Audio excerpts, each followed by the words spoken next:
E vamos agora com mais uma entrevista. Vamos falar sobre a Lei 17.346 de 2021, que trata da liberdade religiosa e foi sancionada pelo governador do estado. Sobre esse assunto, nós vamos conversar agora com a deputada doutora Damares Moura, do PSDB. Olá, deputada, seja bem-vinda mais uma vez ao Jornal da Rede Alesp. Olá, Fábio, agradeço a oportunidade, boa tarde a todos, especialmente aí aos nossos queridos ouvintes do Jornal da Rede Alesp. Deputada, explique para os nossos espectadores o que é a Lei da Liberdade Religiosa e como ela vai resguardar o direito à crença. Bem, nós já tínhamos a primeira etapa vencida, não é, que foi a aprovação da lei em novembro de 2020, no plenário da Assembleia Legislativa de São Paulo. Essa lei já está tramitando há aproximadamente 2 anos, passou pelas comissões temáticas da Casa e, finalmente, em novembro, ela foi aprovada no plenário da Assembleia Legislativa. Aguardávamos, então, com grande expectativa, uma expectativa positiva, a sanção desta lei, que ocorreu agora com publicação no Diário Oficial no último sábado, portanto, há 4 dias atrás. Nós ainda estamos celebrando a vigência, a partir de agora, de uma legislação que, segundo nós já averiguamos, com estas características, é a primeira do mundo, a primeira do Brasil, com certeza absoluta. Não há outro estado da federação onde haja uma lei com esta amplitude, com estas garantias, não é? E com este nível de inclusão do direito de todos.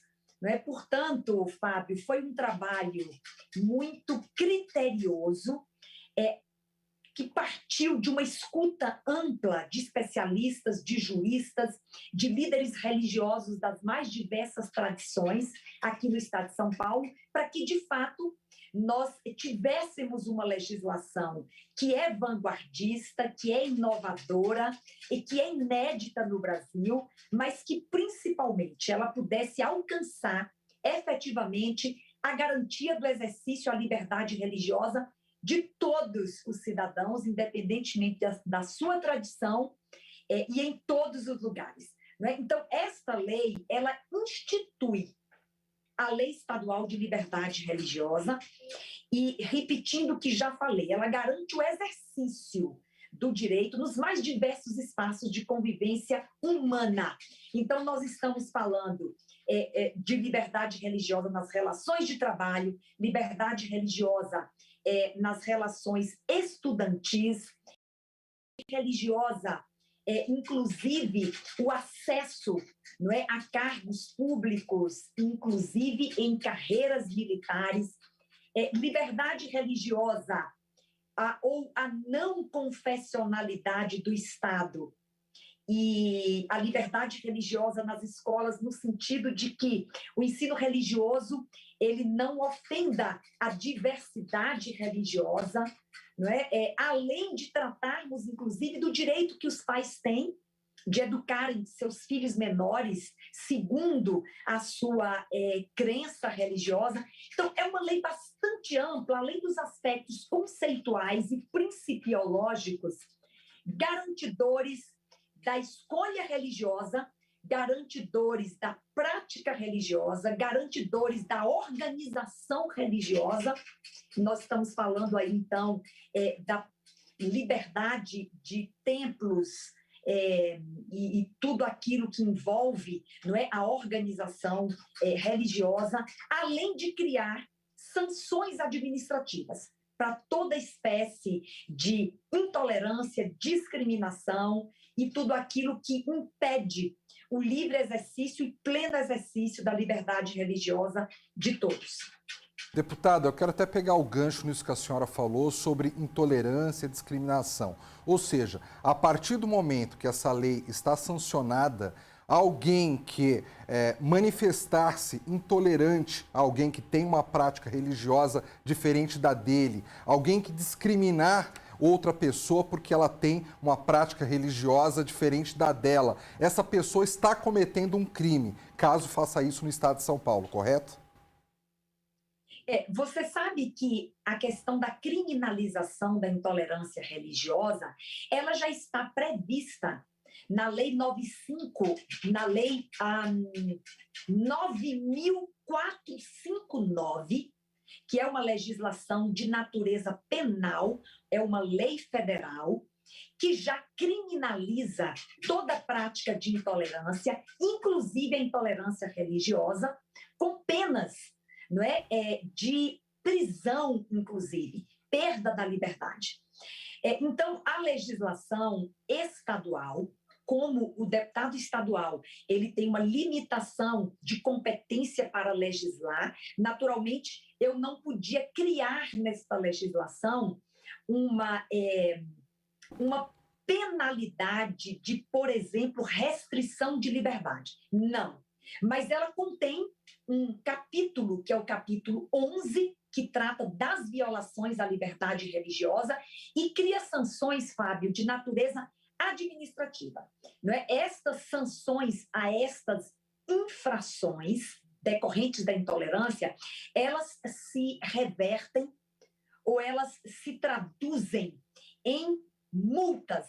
Essas sanções administrativas são multas para qualquer ofensa à liberdade religiosa, e este capítulo 11 trata exatamente dessas sanções e dessas multas administrativas a serem aplicadas a cada modalidade, não é, de intolerância religiosa, inclusive o impedimento ou obstáculo de acesso a alguém que está devidamente habilitado a qualquer cargo da administração pública, direta e indireta, inclusive a cargos das carreiras militares aqui no estado de São Paulo, além de cargos nas concessionárias de serviços públicos e outras empresas, instituições, associações contratadas e parceiras do poder público estadual, não é? Desde que estas práticas sejam de impedimento ou obstaculizando, não é, a prática religiosa de qualquer cidadão. Deputada, a senhora falou agora há pouco que essa lei, da forma que ela foi sancionada, ela é inédita no mundo. Eu tenho aqui a informação que talvez só haja algo similar, não é igual, similar, em países como Portugal e Peru. A senhora acha até que por ser uma lei tão completa, tão bem direcionada, que ela pode servir de parâmetro para uma lei federal, algo que valha para o país inteiro no futuro próximo? Fábio, esse é o objetivo, não é? É claro que o objetivo primeiro é atender o povo de São Paulo e garantir-lhes o direito pleno e amplo à liberdade religiosa.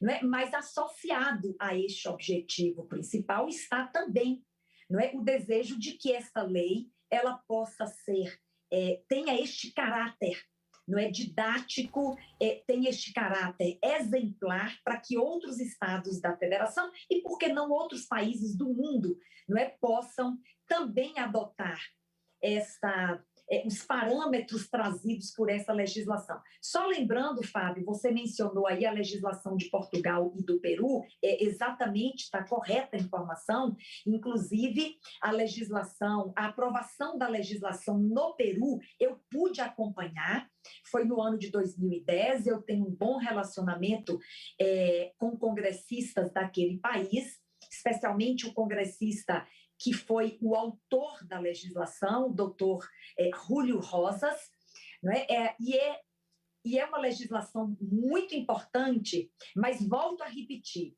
nós conseguimos ampliar, não é, a nossa legislação de São Paulo para abordar dimensões da liberdade religiosa, inclusive aquela presente nas relações domésticas e intrafamiliares, Fábio, porque há muita violência doméstica, resultado da intolerância religiosa, e como eu também cuido do tema do combate à violência doméstica, que na Alesp é bandeira do meu mandato, nós ampliamos essa interpretação do direito à liberdade religiosa para que, de fato, ele esteja garantido em todos os espaços de convivência humana, não só em espaços públicos, onde as pessoas frequentam coletivamente os espaços, mas que o direito individual e em espaços privados, não é? Onde ninguém, às vezes, tem acesso, que ele também esteja ali garantido, e se houver qualquer denúncia desta natureza, há um direito exercido de forma privada e individual, que também seja objeto, não é, das sanções administrativas previstas nesta lei. Deputada Damares Moura, hoje o nosso tempo está um pouquinho mais curto aqui. Eu quero agradecer a sua presença no Jornal da Rede Alesp, mas nós voltaremos a conversar mais sobre esse assunto, que ele é muito interessante e importante, não só para o estado de São Paulo, mas para todo o país, tá bem? Muito obrigado mais uma vez.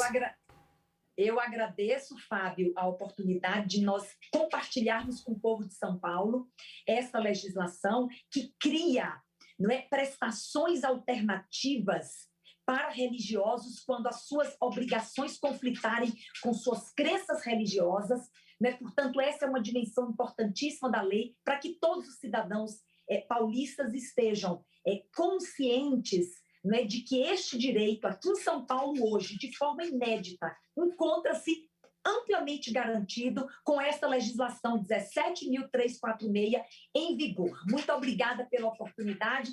Um abraço a vocês da Rede Alesp, que sempre nos acolhem tão bem, e a todos os ouvintes que nesse instante estão conectados conosco. Um abraço, Fábio. Obrigada. Obrigado. Boa tarde, bom trabalho, deputada.